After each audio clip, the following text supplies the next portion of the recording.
A avut noroc, tata. A fost o zi cu soare. Da.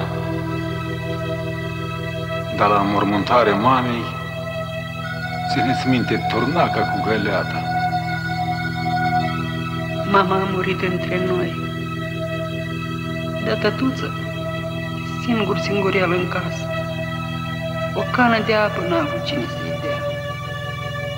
Și nici măcar lumânarea cine să-i ție. Praznicul a trecut bine. Au fost de toate pe masă.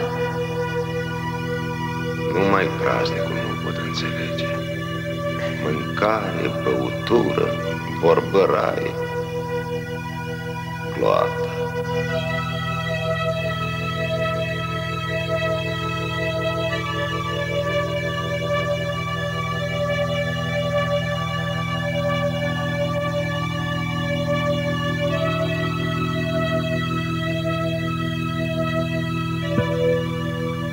Încolo, moșule, încolo. Da, stai cine mai este. Da.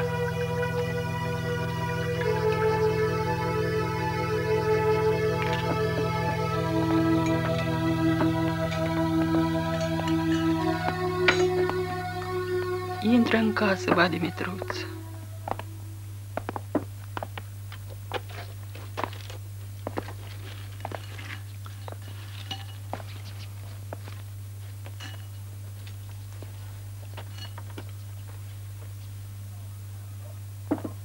Treci încolo.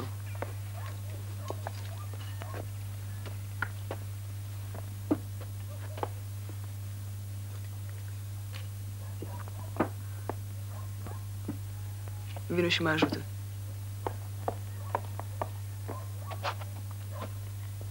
Gustă din corivă. Vino și mă ajută, îți spun. Pravdă.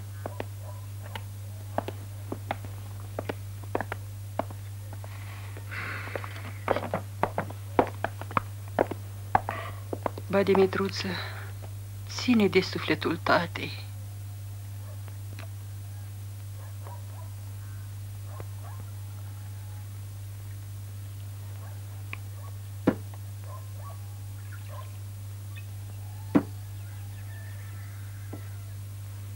Și ia un pahar de vin în amintirea lui. Să-i fie țărâna ușoară. Trebuie să-l pomeniți, să-i fie țărâna ușoară și Dumnezeu să-l ierte. Să dea Domnul.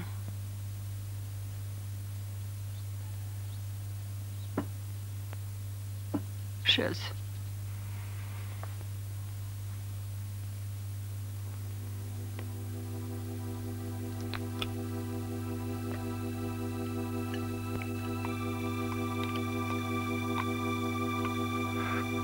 Nu crede că e foarte plăcut printr-un labirint al minunilor să rătăcești,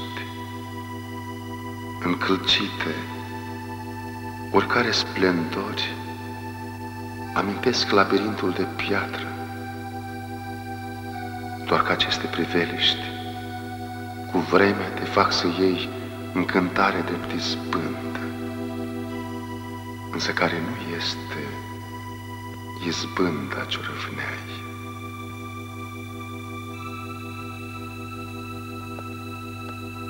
Ce-ți mai trebuie șțoalele astea? Lasă, Ei? cor prinde bine.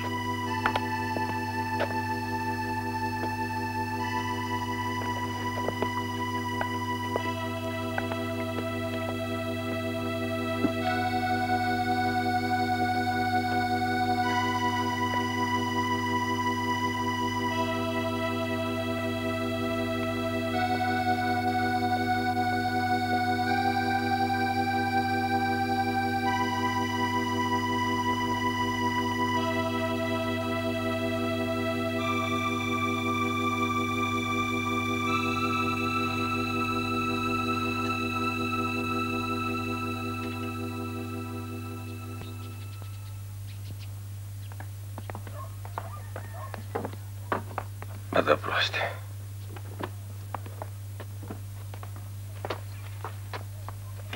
Mai șezi, ba, Dimitruță. Ba da, proaste. Mai stai, mai lua un pahar de vin. Ba da, proaste. Așteaptă, ba, Dimitruță.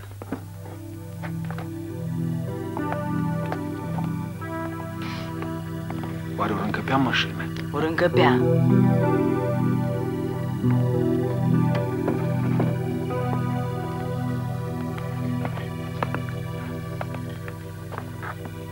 Luăm șpărătarele. Drept. Le-om pune la balcon.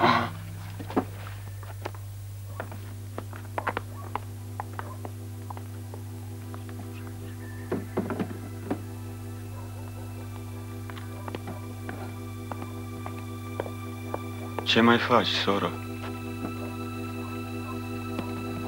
Ce să fac? Îmi duc și eu crucea mea cum pot.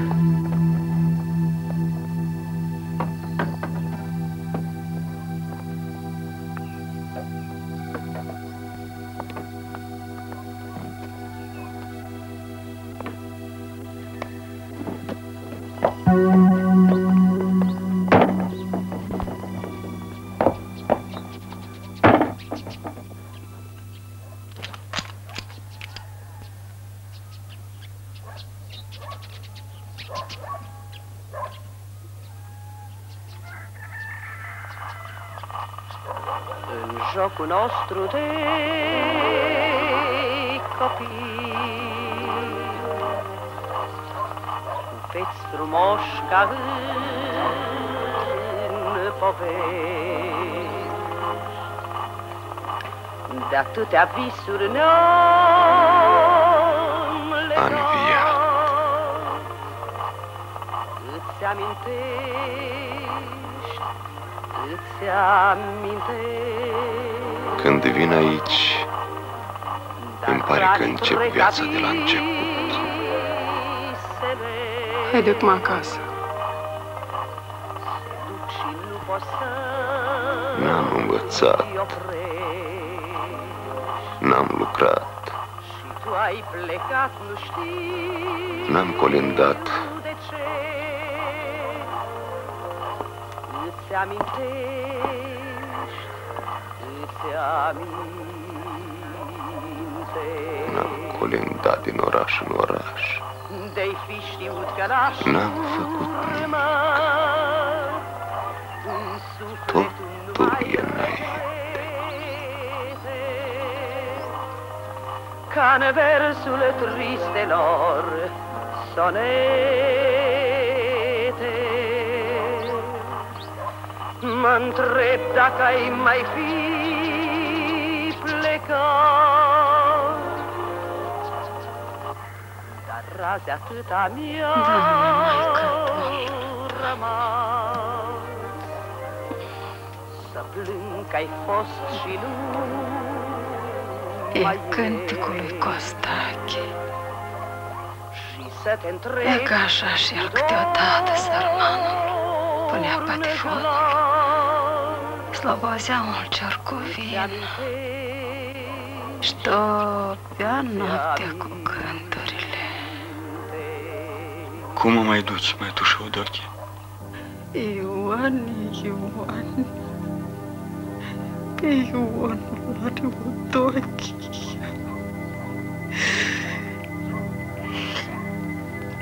Am o mormântare a lui tata. Parcă dezgropase mormântul băiețelului meu. De mormântul lui e tot pământul. Cât era Costache, am mai ajutat și el cu ce putea. Da,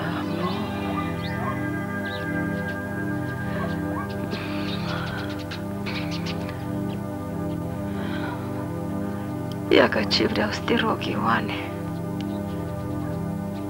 să treci pe la cei mai mari din capitală. Poate mi-or da măcar vreo bucățică de pensie, că blestemata aceea de casa mea s-a desfăcut cu totul și curge ca prin sită. O să mă duc, mătușă Odoche. De data asta mă duc numai decât.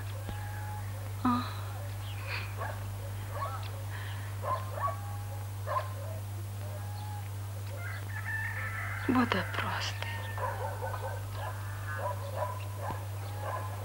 Mai rămâi sănătoși.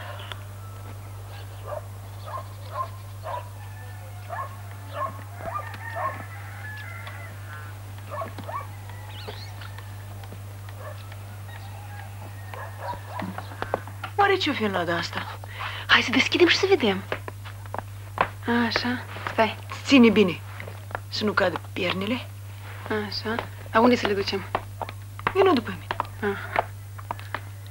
Covorul acesta îl țin minte de când aveam câțiva anișori. Covor cu dame. E ultimul covor pe care l-a țesut mama împreună cu bunica. Așa. Stai. Aha, uite aici. Bă, ia uite tu. Câte rochii. Și toate de modă veche. S-au păstrat bine. Uite. Nu le-a atins nici molia. Uite la dânsa. Cu trobăieți, hai, cu trobăieți. Vedeți să nu vă scape câte ceva. Se poate de prefăcut. Se poate de prefăcut după modă nouă, nu? Ei, poți cumva să le strici. Hai să le strici. Uite, le faci așa frumușel.